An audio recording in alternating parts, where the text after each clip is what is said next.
So recently, we took a look at what were considered the worst seasons of Family Guy. And that's all well and good, but wouldn't it make sense to maybe talk about some episodes you'll actually want to watch? I am so ready.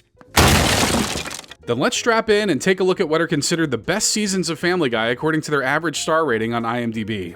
And coincidentally enough, we're kicking off the number 10 spot with Season 10, which ran from September 2011 to May 2012, and has an average star rating of 7.14. Right off the bat, there are really only two episodes that are a bit controversial in the Family Guy community, both Seahorse Seashell Party and Screams of Silence, the story of Brenda Q. Hey, me too! Bang! Oh, no one wants to get finger banged by you, Meg. Seahorse Seashell Party is basically one big roast session where Meg tears into her family for all the mistreatment over the years. Not only are you not the perfect mother, you're the furthest thing from.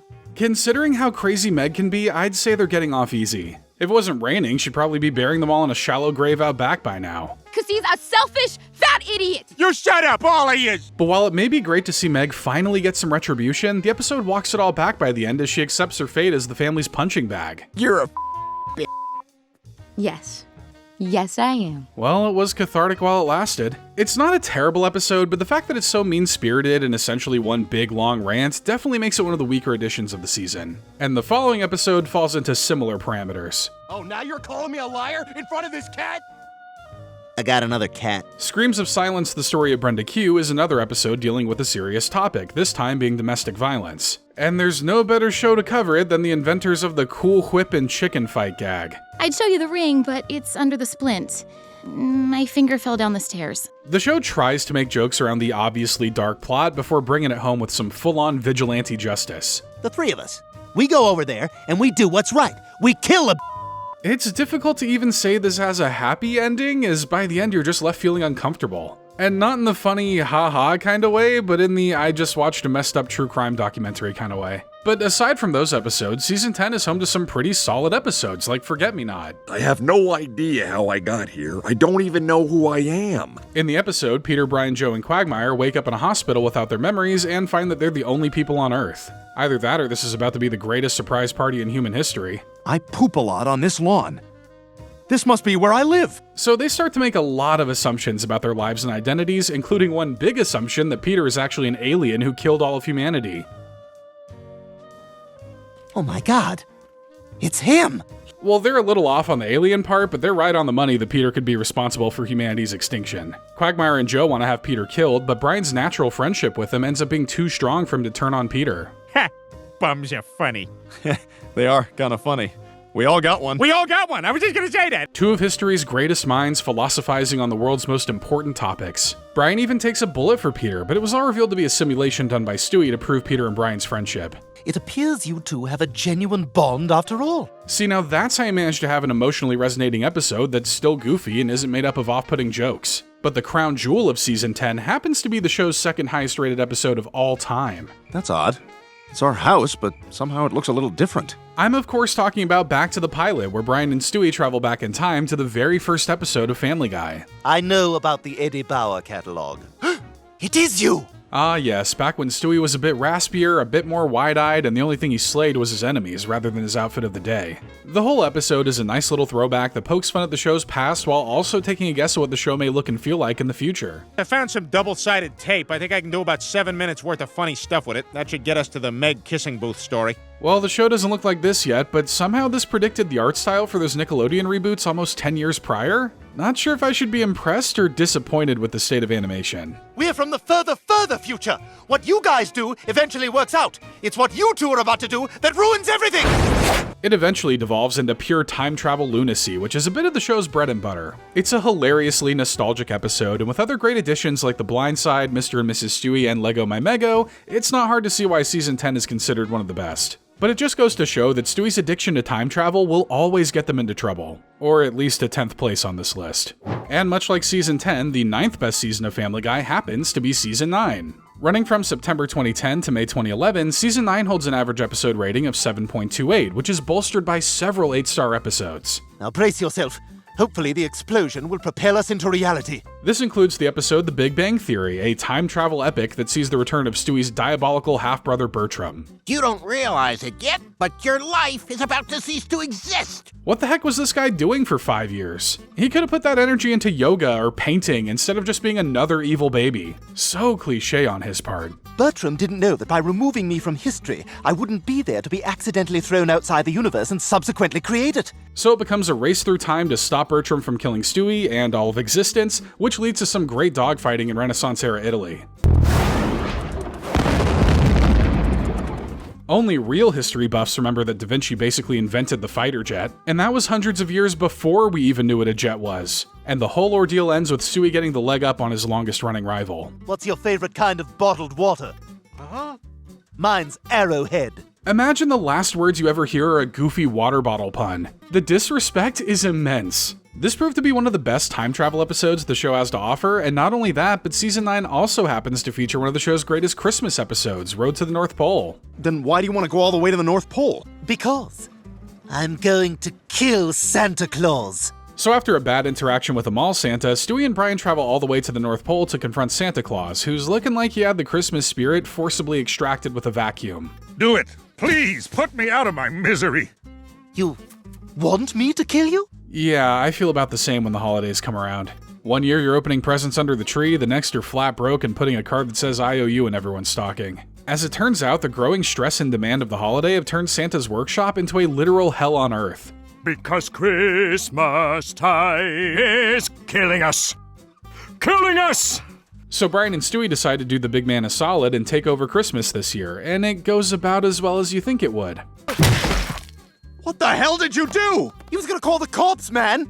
And who knows, maybe the kids asked Santa for a dead dad this year. Did you ever think of that, Brian? So the two realize that instead of a bandage, Christmas needs a full-on heart transplant. If all of us everywhere can just cut back our demands and ask for only one Christmas present every year, there may still be hope. Well, I'm still going to keep asking for world peace. It's not a competition, but I think I'm doing Christmas better than everyone else. In truth, this is an absolutely stacked episode with an almost hour-long runtime, 2 great musical numbers, and a heartwarming reminder about the reason for the season. But if you're looking for what's considered the best of Season 9, look no further than one of the highest-rated episodes of the entire series, and then there were fewer. Everyone got invitations from an anonymous source for a dinner in their honor, when that's clearly not the case. So this Agatha Christie-inspired episode centers around a dinner party hosted by James Woods, where people mysteriously turn up dead, including the host himself. Look! Oh no, not James Woods. Rest in peace, Hades. Even more beloved characters get whacked, including Muriel Goldman and Derek Wilcox. Okay, maybe beloved was a bit too much. Sorry to all you Muriel and Derek stans out there. Oh my god. Oh my god, it was you! You're the killer! So Diane Simmons ends up being the mastermind, having pulled off this stunt to get revenge on James Woods and frame Tom Tucker for the murders. But before she can do away with the final witness, she too meets her end. Killing off some side characters was definitely the right move, even though they would push their luck with killing Brian a few years later. This big genre episode is a ton of fun, seamlessly blending murder mystery with Family Guy's usual brand of goofiness. These big 3 episodes, alongside other standouts like Halloween on Spooner Street, New Kidney in Town, and It's a Trap, are proof that even outside of what's considered Family Guy's golden years, they're still capable of making some certified bangers. And following Season 9 is, coincidentally, Season 8. Look, we swear they aren't all like this. This is the last one, we promise. Running from September 2009 to June 2010, this season holds a 7.31 average episode rating. Despite the season's pretty solid average, it certainly isn't free from some controversial episodes. The episode Extra Large Medium drew a mountain of complaints from those who found a comment about Sarah Palin to be in poor taste. My dad's an accountant, and my mom is the former governor of Alaska. And an entire episode, Partial Terms of Endearment, was actually banned from broadcast and streaming. I don't want you pregnant! You'll be fat and cranky, and your boobs will get bigger, and you'll stop having your period. Wait, how do I feel about this? Kinda surprised this one never got unbanned. It certainly wasn't the show's first or last trip to the controversy rodeo. They really gotta stop going to that rodeo. But the rest of the season is bolstered by a good amount of solid episodes like the experimental and dramatic episode Brian and Stewie. I'm not having fun anymore. I feel you should know that. So this episode revolves around Brian and Stewie getting locked inside a bank vault, which means they get up to all sorts of wacky shenanigans. Then shoot me. I will. Do it. I will. Then do it. What are you waiting for? Go on. I will. I'll blow your head off! Oh, those two rascals. Obviously, being locked in a vault for a weekend proves to be a real test of their friendship. And when the question comes down to what to do with Stewie's dirty diaper, it becomes a real test of our stomachs. Ah, don't do it right here. I don't want to watch. What? Take it over there. Do it in the corner. It's gross. It's your poop. Okay, the episode is pretty good outside of that, I swear. Like I said, their relationship is tested as the stress of the situation makes tensions run high. I got you to eat my poop. And you know why I did it? Yeah, you were afraid you were gonna get sick. Because I wanted to see if I could. How the bank didn't crack open that vault the next day to find a baby and dog that beat each other to death is beyond me. But that's just the liquor talking, as the two reaffirm their love for one another by the end. I love you as one loves another person whom one simply cannot do without. The episode really dives into deeper and darker themes than the show's known for, and it doesn't cause as much tonal whiplash as you may expect. It does make me think, though, that if they didn't win an Emmy for this, they're probably not going to, right? Just having the gun here, knowing there's a way out, it helps. It sure was a gamble, but we think the episode succeeds at being a fairly solid character piece that reaffirms the dynamic of Brian and Stewie as one of the most endearing parts of the show. Some would say they get all the best episodes, and as it turns out, Season 8 has what is considered to be the best episode in the whole series, Road to the Multiverse. And that's where you got the pig, in a parallel universe. Prepare yourself, Brian, and I'll show you. So before the MCU and Rick and Morty were delving into multiverses, Family Guy was cranking out one of its most well-regarded episodes where Stewie and Brian hop across multiple different realities. Apparently, this is a universe where everyone has two heads, one happy, one sad. Disturbing, but now we can't help but wonder what kind of videos our other heads would make in the other universe. But not only did this allow the show to play around with a lot of fun what-if scenarios, it also allowed them to toy with other animation styles. It seems we're in a universe where everything is drawn by Disney. Ah, yes. Reminds me of the simpler times of Disney, where if you even suggested doing a live-action remake of one of their movies, you'd be rounded up and thrown in prison. But from Robot Chicken to political cartoons, this episode is easily one of the most visually interesting and creative out of the entire series. We did it! We're back! No, this is the universe of misleading portraiture. Aw. Road to the Multiverse is currently the only episode of Family Guy to reach a 9-star rating, cementing Season 8 as one of the all-time greats, thanks in part to other solid episodes like Dial Meg for Murder and Something Something Something Dark Side. Would it be incredibly elderly of me to say that Season 8... 8? Yes? Okay, moving right along then. And next up is Season 4, which premiered in May 2005 and lasted until May 2006 and has an average rating of 7.32 stars. Season 4 was Family Guy's revival, having been brought back to life after cancellation thanks to the high viewer turnout of the show on Adult Swim. Thanks to you, I missed a moment of television history. And with 30 episodes, it's Family Guy's longest season, and not only that, but it's the first season on this list to not have a single episode below a 7-star rating. They just don't make them like they used to, that's for sure. And with a consistency like that, there are just so many great episodes to choose from. Petergeist, Stu and Stewie's Excellent Adventure, and The Fat Guy Strangler. I know what you want. I saw you in that movie. But if we're talking Season 4, we absolutely need to talk about the episode that solidified Family Guy as the king of controversy when it returned with Pete Tarded. I agree. Shallow and pedantic. Can you imagine if a show put out an episode with that title nowadays? Well, most people would probably find it funny. Still figuring out if that's a good or bad thing. But in this episode, Peter decides to take an IQ test to prove his genius. Peter, according to this, you're not a genius. In fact, you're mentally retarded. Oof. Yeah, it's gonna be hard to make jokes about this one, isn't it? But while Peter first sees this as a negative, he later realizes it gives him a pass to do whatever he wants. Don't know any better. Oh, bless your heart. But with or without a diagnosis, Peter still knows wrong from right. It just takes brutally scarring Lois to remember that. Oh, I am so taking this.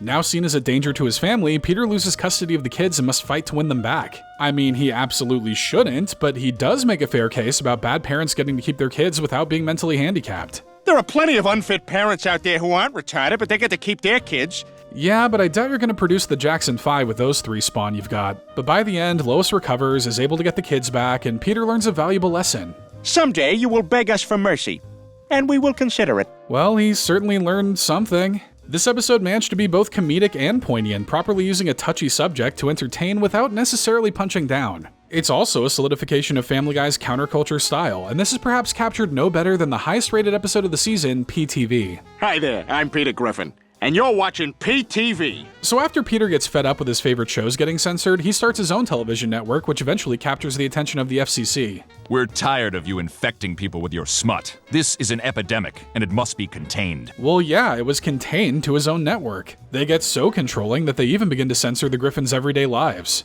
No, I can't say in my own house. A few more swear words and everything's about to sound censored with those ruptured eardrums. So Peter takes his plight all the way to Capitol Hill, where he convinces Congress that dirtiness is ingrained in our DNA. He's absolutely right. Come to think of it, have you ever looked closely at the Lincoln Memorial? This episode was obviously written to push back at trigger-happy censors that made producing the show a nightmare, and they managed to do so in a playful and poignant way. There's even an FCC diss track that the FCC actually liked. So yeah, mission accomplished. You'll never win by messing with the fellas at the freaking FCC. Season 4 was Family Guy's homecoming, a chance to prove that Fox was wrong to cancel them in the first place, and they certainly didn't disappoint. And next up is where it all began, Season 1. The very first season of Family Guy is the smallest of the bunch at only 7 episodes that premiered from January 1999 to May of that same year, holding a 7.41 average star rating on IMDb. Even though it's a far different show than what we're used to nowadays, there's still no denying the sauce was there from the beginning. Now, not a word to your mom about me getting canned. What's that, Peter? Nothing. To lost my job smells great. With this season being halfway down the list and only having 7 episodes, you just know it's gotta be a consistently entertaining season. You just gotta ignore the rough around the edges animation and the fact that Meg sounds like a completely different person. Please, Dad, my road test is tomorrow and you haven't taught me anything. One of the standouts of the season is I Never Met the Dead Man, where things go awry when Peter gets into an accident while teaching Meg how to drive. Dad, watch out! You see, kids, that's what we call the satellite dish, which is the thing that allowed us to watch TV. Why yes, it is as prehistoric and barbaric as it sounds. She did it. What? Dad, you were the one driving. I was teaching her to drive, and she lost control of the car. So Meg agrees to take the fall in order to protect her dad's reputation. Even back then, I had to ask, what reputation? But that still begs the question of what Peter will do now that the love of his life is dead. Oh, not Lois, I mean television. What the hell is that? It's my favorite TV family, the Griffins. Peter, you're scaring me. I'd say he's gone off the deep end, but truthfully, I don't think I've ever seen him in the shallow end. Lois eventually convinces him to use this opportunity to spend time with his family, which works so well that by the time the TV signal comes back, he's ready to quit that box for good. There's only one show I want to see. It's a little something I like to call Make Every Day Count, starring Peter Griffin as himself.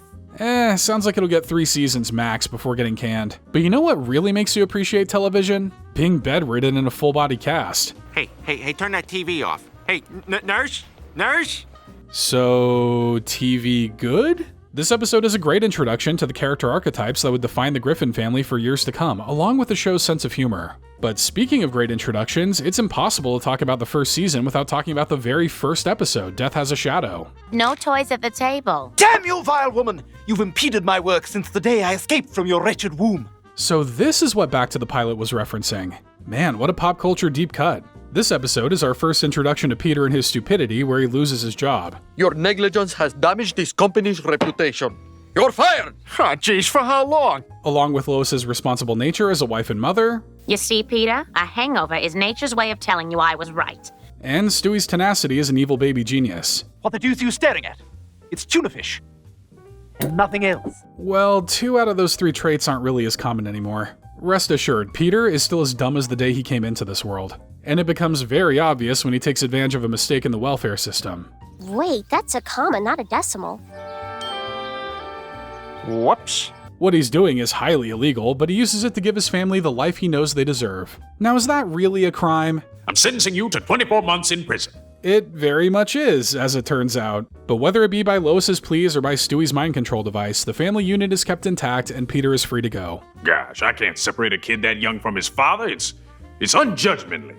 Not a real word, but I smell what you're stepping in, Judge. This episode, and Season 1 as a whole, do a fantastic job at introducing the world to viewers, clearly establishing identifiable personalities and the show's signature blend of crass but clever jokes, as well as classic pop culture references. Now all we can do is look back and see how far the show's come. Kinda makes you wonder if the current writers have even watched this season.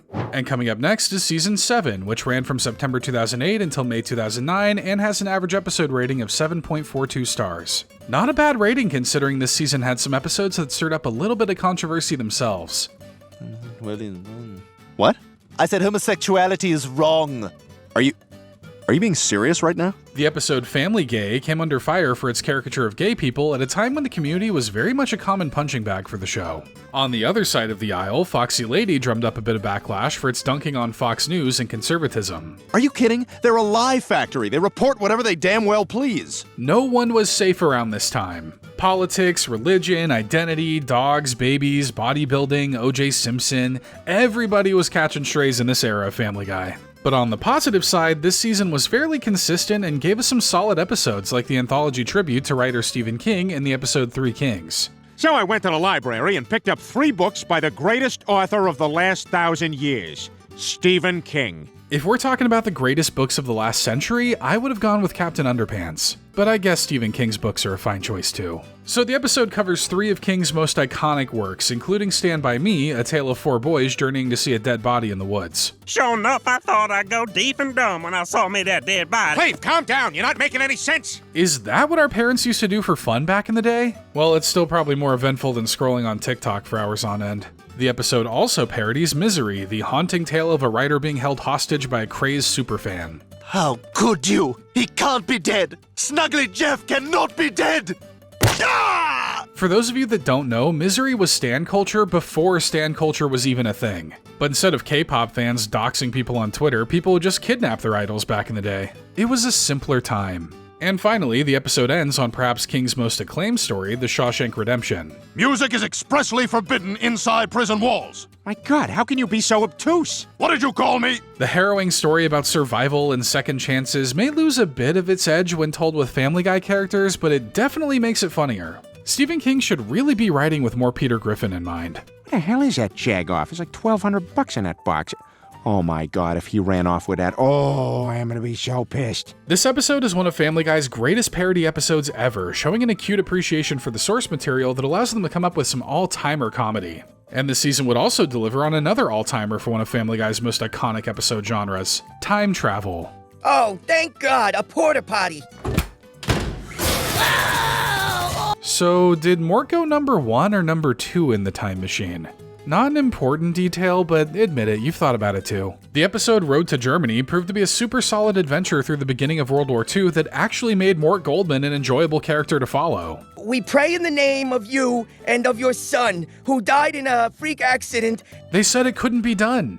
Freak accident, huh? The episode proves to be quite an adventure as Brian, Stewie, and Mort traverse across war-torn Europe in order to get home. It's a classic Road 2 episode that's only really missing a good musical number. Not for lack of trying, of course. Whenever. Damn it, will you two just get in the time machine? Geez, Mort, what's your issue with World War II Germany? Season 7 has plenty of variety for everyone, hitting a sweet spot of the kind of comedy and edge some would argue the show leaned into too heavily in later seasons. But with episodes like I Dream of Jesus, Steroids, and 420, it's hard to deny that Season 7 will go down as one of the classics.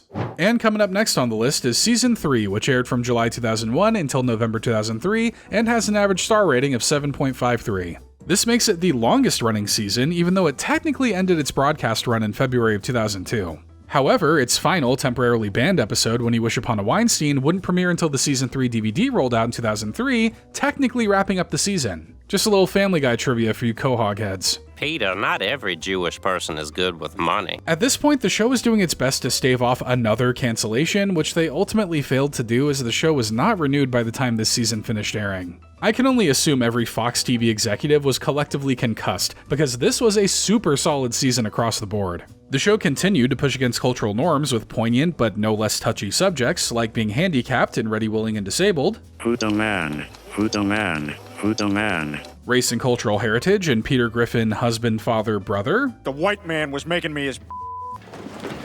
What? Oh, sorry, he's... And feeling inadequate next to your son in And the Wiener Is. That's the best way I could put it. Thanks to you, our son has a huge wang. Thanks to me. Well, he didn't get it from me. All great episodes in their own right, and the hits don't stop there. Some of the most iconic episodes from the series come from this season, like the Griffins' adventures to the Deep South into Love and Die in Dixie. You know you're a redneck when your gun rack has a gun rack on it. You suck! So the Griffins are forced into the witness protection program after Chris fingers a criminal. Don't laugh! That is a real term, and this is serious business. I'm gonna go bang my girlfriend, and then I'm gonna kill Chris Griffin. Now that's a man with his priorities in order. So the Griffins relocate to the south, and everyone seems to benefit. Peter and Brian become sheriffs. Brian, you're drunk. You're drunk. Give me your keys. Chris befriends a kid he has complicated feelings over. What are you doing? And perhaps the most insane, Meg becomes the most popular girl in school. My daughter would absolutely love you. It's a great episode where every member of the family gets to have a little fun while lampooning the American South in pretty hilarious ways, ultimately tying it all up to the idea of community and helping others despite their differences. Well, we take care of our own. And as long as y'all live here, y'all are Southerners too. Man, remember when episodes would end with everyone being happy? Feels like ancient history compared to today. And season 3 would kinda make history when it introduced Stewie's most dangerous rival to date, Bertram, in the episode A Mission Impossible. I know many things. Indeed. Quite. Yes. So in this episode, Peter and Lois start getting baby fever and talk about potentially having another kid. Because the other three have been working out so well. Maybe the fourth time's the charm? As God is my witness, from this day forward, Peter and Lois shall not conceive. I mean, yeah, having a toddler kinda already does that. So Stewie tries his best to keep them apart, but when his efforts prove futile, he decides to go to the source of the baby making. If I can't stop them from the outside, I'll stop them from the inside. A swift kick to the groin would probably be just as effective, but I'm cool with this since we get some fun Star Wars-style firefights. But of course, Stewie would come to meet his match when he finally comes face-to-face with Bertram, but the two would come to respect one another. You hate Lois? I hate Lois too! Nothing brings brothers together like wanting to kill a parent. It is kinda too bad we never got to see a storyline where Bertram tries to kill Lois and Stewie has to protect her so he can be the one to do it first. But Stewie and Bertram part ways, destined to do battle again one day. He's more clever than I thought. Perhaps too clever. This is one of the greatest Stewie episodes that managed to strike the perfect balance between him being an evil genius and a silly baby. And we think the same can be said for the rest of the characters too. Their characterizations are all done so well, showing just why these characters have been endearing for more than 2 decades. Season 3 may have led to the temporary death of the series, but it's certainly one of the seasons with the most life.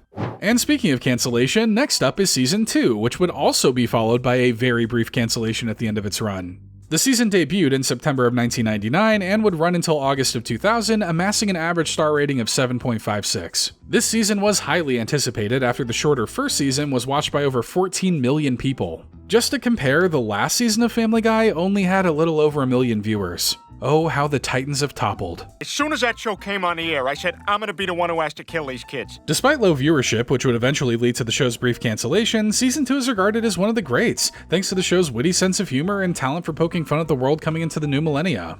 1999 may very well feel like the Dark Ages to some of you, and as someone born in the 90s, yeah, you're kinda right. It would take a whole millennium just to boot up the internet back then.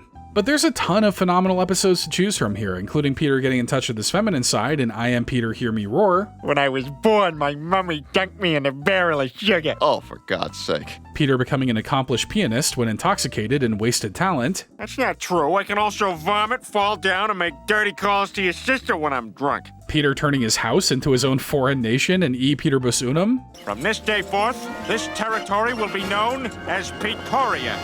And of course, the first ever Road to adventure for Stewie and Brian in Road to Rhode Island. I know this whole trip has been a mess. Well, it hasn't been all bad. Seriously, most of the episodes in this season are home runs, but when I think of the best that Season 2 has to offer, 2 specific episodes come to mind. The first being when the show went post-apocalyptic in Da Boom. Holy crap! Anybody else feel that? So yeah, the whole world gets wasted and the Griffins go on a journey to rebuild civilization. A group of apes with sticks would probably have a higher rate of success, but it's worth seeing how this plays out. Everyone knows there are only 2 things that can survive a nuclear holocaust: cockroaches and Twinkies.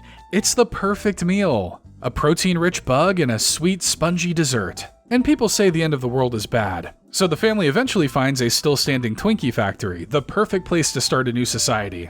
I hereby proclaim this city New Quahog. But their new utopia doesn't last long, as Peter finds a way to ruin it, much like everything else in life. Where did you get the metal for all those guns? Recycling. I used the pipes from our irrigation system. Only a few weeks in a political position, and he's already found a way to make everyone's life worse. So yeah, just like a real politician, I guess. So the family gets kicked out, but when they're together, the apocalypse doesn't seem that bad. It all being a dream doesn't hurt either. I dreamt I saw the strangest episode of Family Guy, and there was a giant chicken, and Stewie was an octopus. A niche reference to a show you probably haven't watched? That's the Family Guy way, baby. This was a great attempt at moving outside the usual episode setting, getting a bit weird and out there with its ideas. These kinds of decisions would honestly go on to change much of how Family Guy would approach episodes in the future, along with giving us one of the greatest running gags, the giant chicken fight. Chicken! Gave me a bad Cooper. And Season 2 is also home to one of the top 10 greatest episodes of all time, Death is a Bitch, which gave us our first introduction to the character of Death. Look, I caught Flo, Joe. You don't think I can catch you? My ankle! With Death laid up with an ankle injury, Peter finds that dying is off the table for the time being. This finally gives him the courage to pursue one of his life goals, to be in a shootout in a bar. I'm not so surprised everyone got into a shootout for fun. I'm more surprised to learn everyone there was packing. The Drunken Clam is basically a Wild West saloon, huh? But Death isn't too happy about all this, so he enlists Peter to do his job for him. You have to be Death. Man, I feel bad for Stewie missing out on getting his dream job. But when asked to kill a bunch of teen actors, Peter refuses, as he states that he and the rest of the world have found a new appreciation for life. We're gonna miss you, Death. Hey, don't worry. I'll be back really, really soon. Unfortunately, Death didn't just come for one character, he came for the whole series. The show would be cancelled by the end of the season despite high critical acclaim for Season 2, and it's not hard to see why people loved it. The wacky animated show continued to push boundaries with its content and jokes, yet still had an air of wholesomeness to it that kept it from being too edgy and cynical. It's a phenomenal run of television, and one you should definitely check out if you haven't already. And coming in second place is Season 5, which ran from September 2006 to May 2007, and has an average episode rating of 7.56, the same as Season 2. So they're both interchangeable, but overall, we think Season 5 is more representative of prime Family Guy, where the show really found the voice and style that would make it as iconic as it is. I think we got a show. Oh yeah, we got a show. We definitely got a show. Across the board, this season is just hit after hit after hit after hit. There's so many hits in this thing, they may as well have called this season Rumors by Fleetwood Mac. There's of course Barely Legal, which sees Meg's character really go off the deep end. We're gonna have fun tonight. Good, old-fashioned, all-American fun. Airport 07, where Quagmire gets to showcase his expertise as a pilot to save the day. Take a firm hold of the throttle and pull the red mixture knob out slowly. And Road to Rupert, which features another cross-country adventure for Stewie and Brian to rescue Rupert. Whoa! What the hell was that? I'm practicing my comedy crash! And with this being one of the best-rated seasons, it's also home to some of Family Guy's highest-rated episodes, such as Stewie Loves Lois. Lois, I was wrong about you. You're my everything. In this episode, Stewie comes to realize that he actually doesn't want to kill Lois anymore. But with how attached he becomes, I could imagine she'd be fine if she were suddenly vaporized. Mommy! Mama! Mama! Mama! What? Hi. Somehow he's even more detrimental to her health when he's a good little boy. But the umbilical cord needs to be cut sometime, and Lois gets some separation from Stewie, which he is not thrilled about. Damn you, I will not be ignored! Get back in here! Get back in here and love me! There comes a time when we must all become independent from our parents. I mean, this kid's 1. He should be looking for a 1-bedroom apartment and starting a 401k by now. But actually, this episode is probably remembered more fondly for the B plot, where Peter discovers what a prostate exam is. So how's this work? You just feel my pulse, so To be fair, Dr. Hartman could have given him more of a heads up. Maybe taken him out to a nice dinner beforehand. So Peter sues Hartman for SA, which makes him lose his job, which literally comes to bite Peter in the butt when he starts to show signs of prostate problems. So why don't you go ahead and open it up and reach on in there? It's probably cookies or something. And while this episode is full of laughs and great moments, the real show stealer of the season has got to be the final episode, Meet the Quagmires. It's like I missed out on half my life. What I wouldn't give to be 18 again. So with the help of Death, Peter travels back in time to enjoy his teen years for a night, which involves blowing off Lois. Lois, we got the rest of our lives for me to not hear a word you just said, but tonight I got plans with Cleveland. The guy in me respects Peter for sticking to the bro code, but the decent human being in me wants to drown him in that pool for blowing her off. And it turns out this night was one of the most important of their relationship, because when he returns to the present, Peter is not married to Lois. I'm gone for one night and you sleep with Quagmire? Mr. Griffin, what I do with my husband is none of your business. Dang, Mr. Griffin? Not Peter? Oh yeah, she must hate his guts now. So Peter tries to go back in time and fix it, but screws it up at every chance. I'm going to the country club dance with Glenn. I wanted to surprise you with the invitation last night, but you never showed up. So it looks like Peter's been giggitied out of a marriage. But Peter's got one last trick to try, something that males have been using to get the attention of females for centuries. Pointed acts of violence. Hey, Quagmire! Huh? And what do you know, the future's fixed. With its hilarious character drama and its out there time travel premise, which was new for Family Guy at the time, Meet the Quagmires has stood the test of time and still remains one of the best episodes in the series. And many of the other episodes in Season 5 aren't far off either, making it very nearly the best season of all time. But according to IMDb, the greatest season of Family Guy is the one that came right after the previous season. Season 6. Running from September 2007 to May 2008, the season holds a 7.6 average rating and is the shortest season after the first one with only 12 episodes. And boy do they make the most out of those 12 episodes. Yeah! This season is home to not one, not two, but 3 of the series' most acclaimed episodes, kicking off the season with their very first Star Wars parody, Blue Harvest. You still got that bag I gave you? It's gonna be a long ride. While the show had borrowed some elements and plot points from movies up until this point, like Back to the Future and Poltergeist, this was the first time the series did a more or less faithful recap of a film, while also inserting its own characters into the iconic roles. I find your lack of faith disturbing. That property is in a prime location. Haven't you always wanted to see Darth Vader as a little annoying child? Well, I guess he already was. Either way, Blue Harvest felt like a real full-circle event as the show got to parody one of the most iconic movies of all time, going from simple pop culture references to actually playing with the pop culture itself. What a piece of junk! Thank you, this was my brother's. He died of leukemia. And truth be told, these interpretations of these beloved characters have become iconic in their own right, from Stewie as Darth Vader, I made a Darth duty. I sithed my pants. to even Herbert as Obi-Wan Kenobi. And we thought Anakin was the biggest threat to younglings. And we paid to keep the families of those children quiet, so... Oh, this is just like logistical stuff. The episode makes for an incredibly fun watch, whether or not you're a big fan of Star Wars, and proved to be so successful they'd go on to cover the remaining films in the original trilogy as well. But this would prove to be a double-edged lightsaber, as the show would go on to parody many more shows and movies in this style, something that feels like a crutch at times. Who needs an original idea when you can just remake a movie? I got him! I got him! Right, kid, don't get penisy! But even though this style would start to feel a little lazy over time, this is still a great episode to return to because of its clever jokes and its obvious love for the source material. But if you're looking for something a bit more original, Season 6 has perhaps one of the best two-parter episode runs of the series, where Stewie finally succeeds at killing Lois. What are you doing with a gun? Something I should have done a very long time ago. I can't believe it took him all this time to figure out that a gun is more efficient than any elaborate invention. More villains could learn from this. Dr. Eggman, give him a gun. Bowser, give him a gun. Caillou? That's right. He's the villain, and he's getting one too. I did it! I killed her! She's dead! Yep, the aptly titled episode Stewie Kills Lois centers around Stewie's grand scheme finally coming to fruition. He even manages to pin the whole thing on Peter so he can get away with it scot-free. There's no doubt anymore. Peter murdered his wife. I'm not sure which is more insane, killing your wife or throwing away the murder weapon in your own trash can. Well, who needs to look at fingerprints or forensics or anything? Let's just lock Peter up. We thought Dad killed you! No, he didn't, Chris. But someone tried to. So Lois fingers Stewie, which is again an actual legal term, as the one who tried to murder her, which carries over into the very next episode, Lois kills Stewie.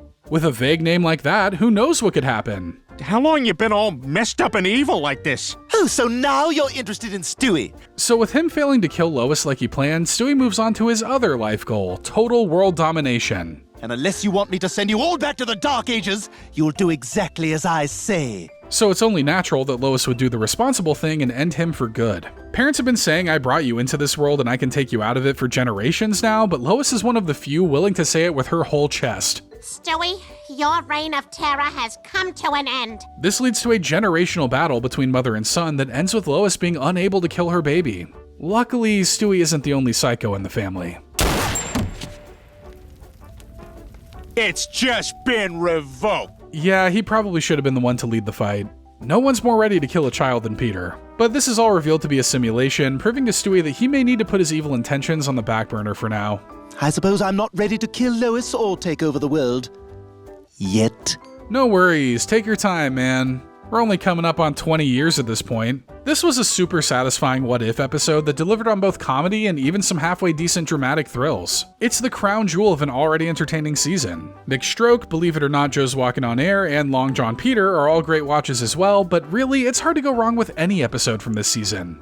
The humor, the references, and the entertainment are all on their A game, and it's quite easy to see why Season 6 may just be the greatest season of Family Guy ever. But we want to know what your favorite season of Family Guy is. Be sure to let us know down in the comments, and if you enjoyed this video, don't forget to leave a like and subscribe to the channel for more Family Guy videos. And if you haven't seen our coverage of the worst seasons of Family Guy, why not give that a watch by clicking the video on screen now?